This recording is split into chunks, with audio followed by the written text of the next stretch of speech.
Hello friends, myself Advocate Deepika. So today we will discuss about consent under Indian Contract Act 1872. So free consent is one of the most important essential elements of a valid contract. The term free consent refers to meeting of free and fresh minds of two parties of an agreement. When two parties take and understand purpose, subject matter, and terms and conditions of the agreement in the same sense, it is a free consent. Both of them must take things in the same way. They must not understand it in a different way. An agreement which is made freely, it becomes a valid contract due to presence of free consent of both the parties. Consent is an agreement formed between two or more parties mutually on the same what they desired or wanted to convey with one another. Agreement can be written or an oral.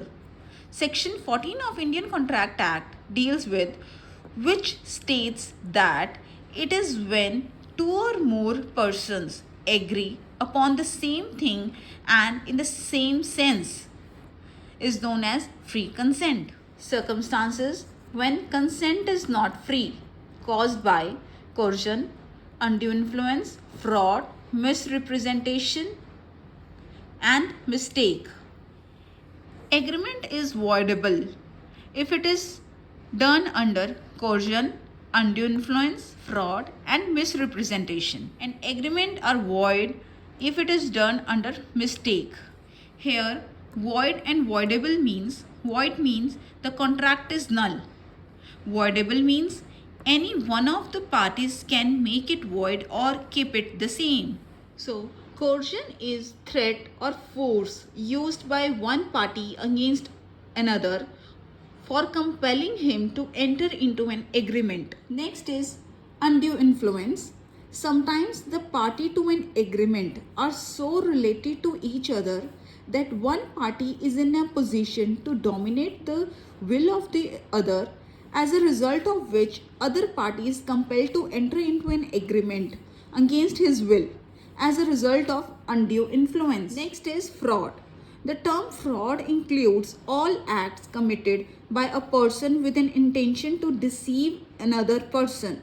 Deceive means dhoka dena. Next is misrepresentation. The word misrepresentation means a statement of fact made by one party to the other before or at the time of contract is made with regard to some existing fact or some past event which materially induces the formation of the agreement. A wrong representation when made innocently is misrepresentation. Last is mistake. Mistake can be defined as any action, decision, or judgment that produced an unwanted and unintentional result. We will discuss these in the upcoming videos. So today we have already completed free consent under Indian Contract Act. I hope you like this video.